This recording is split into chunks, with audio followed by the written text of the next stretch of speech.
पहली ही पंक्ति सुनकर शायद कोई यकीन न करे, लेकिन ये सच है कि रोहन ने उस रात मुझे छोड़कर शहर नहीं बल्कि मुझे ही पीछे छोड़ दिया था। और सबसे दर्दनाक बात ये थी कि उसने जाते समय एक बार पीछे मुड़कर भी नहीं देखा। उसने बस इतना कहा था, मुझे अपना करियर चुनना है सिया, तुम समझदारी दिखाओ। उस पल ऐसा लगा जैसे किसी ने सीने के बीचों बीच पत्थर पटक दिया हो। ये वही रोहन था जो कभी कहता था कि वो मेरी हंसी पर अपनी पूरी जिंदगी लगा सकता है। उसी रोहन ने मेरी आंखों में भरे आंसुओं को देखा भी नहीं। मेरी कहानी यहीं से नहीं शुरू होती। असल शुरुआत उस दिन हुई थी जब कॉलेज के फाइनल ईयर में रोहन ने अचानक से कहा था कि वह मुंबई जाकर मीडिया हाउस में इंटर्नशिप करना चाहता है। वो हमेशा से महत्वाकांक्षी था और मैं हमेशा से डरती थी कि उसकी महत्वाकांक्षाएं एक दिन मुझे पीछे छोड़ देंगी। उस समय उसने मेरा हाथ पकड़ा था और कहा था, मैं जाऊंगा जरूर, लेकिन तेरे बिना कभी आगे नहीं बढ़ूंगा। तू मेरे साथ होगी, यही भरोसा है। मैंने भी भरोसा किया था, शायद उससे ज्यादा जितना खुद पर किया था। लेकिन समय मनुष्यों को बदल देता है। सपने इंसानों से बड़े हो जाते हैं और करियर रिश्तों पर भारी पड़ जाता है। रोहन मुंबई गया। शुरुआत में सब ठीक था। दिन में वो काम करता और रात को मुझे घंटे भर फोन करता। उसकी आवाज में थकान होती, पर वो कोशिश करता कि मेरे सामने हल्का फुल्का रहे। धीरे धीरे कॉल कम होने लगे। पहले 1 घंटा, फिर आधा, फिर 10 मिनट और फिर कभी कभी बस 2-3 मिनट। मैं पूछती, सब ठीक है ना? वो कहता, हाँ बस काम थोड़ा बढ़ गया है। मैं यकीन करती रही, क्योंकि भरोसा करना मेरे लिए आसान था और शक करना मुश्किल। एक शाम उसकी कॉल आई। आवाज बहुत ठंडी थी। सिया, मुझे 3 महीने के लिए बाहर जाना होगा।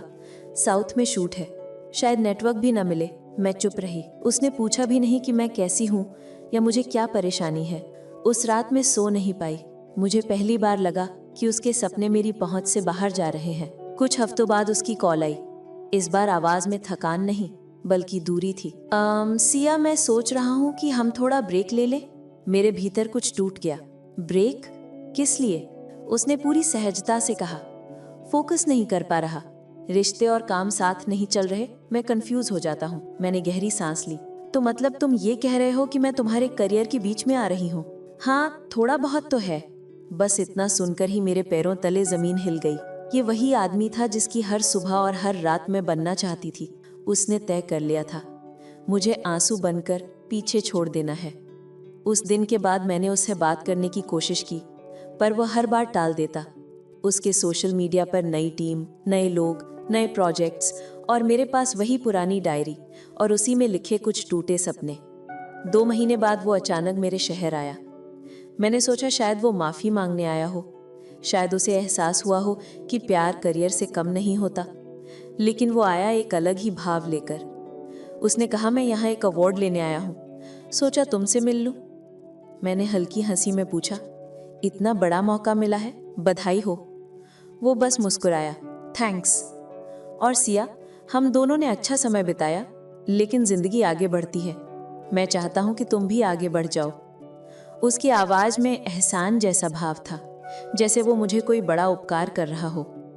मैंने कहा, मैं रुकना चाहती थी तुम्हारे लिए।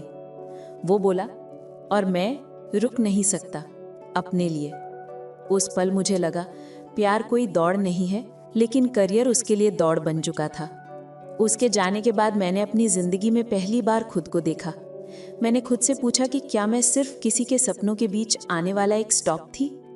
मैंने अपने कमरे की खिड़की खोली, ठंडी हवा चेहरा छूकर निकल गई। आंखों में फिर आंसू आ गए, लेकिन इस बार उन आंसुओं में रोना नहीं था, इस बार उनमें जागना था। मैंने उसी रात अपना लैपटॉप खोला और अपनी जिंदगी पहली बार खुद के लिए लिखनी शुरू कर दी। मैंने कंटेंट राइटिंग सीखना शुरू किया।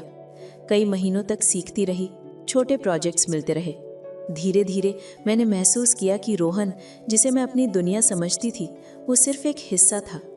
पूरी दुनिया तो मैं खुद हो सकती थी। 1 साल बाद मेरी खुद की एक ऑनलाइन मैगजीन शुरू हुई। लोग मेरे लेख पढ़ने लगे, शेयर करने लगे। मेरे आंसू शब्द बन गए और मेरे शब्द मेरी ताकत। एक दिन मेरी मैगजीन का इंटरव्यू लेने के लिए एक टीम मेरे ऑफिस आई और उसी टीम में वो भी था, रोहन। वो मुझे देखकर चौंक गया। तुम, सिया, तुम यहाँ की फाउंडर हो? मैंने साफ आवाज में कहा। हाँ। उसने महसूस किया कि मैंने भी कुछ बना लिया है उसके बिना। उसने कहा, मुझे नहीं पता था कि तुम इतना कर सकती हो। मैं मुस्कुराई। तुम्हें जानने का वक्त कहाँ था? वो चुप हो गया। उसने शायद पहली बार समझा कि संबंध छोड़ने से ज्यादा मुश्किल होता है ये देखना कि सामने वाला उसके बिना भी खुश है। इंटरव्यू खत्म होने तक उसकी आंखों में अजीब सा पछतावा था और मेरी आंखों में शांति। उस दिन मुझे समझ आया कि जिंदगी में कुछ लोग हमें छोड़कर इसलिए जाते हैं ताकि हम खुद को पा सकें। रोहन ने करियर चुना और मुझे आंसू मिला, लेकिन वही आंसू मेरी ताकत बन गए। आज मैं उस दर्द को शुक्रिया कहती हूँ जिसने मुझे नई दिशा दिखाई। कभी कभी टूटना जरूरी है ताकि इंसान दोबारा मजबूत होकर जुड़ सके। और मैं अब पहले वाली सिया नहीं हूँ। मैं वो सिया हूँ जिसने सीखा कि जिसे जाना है उसे जाने दो, जिसे बनना है खुद बनो।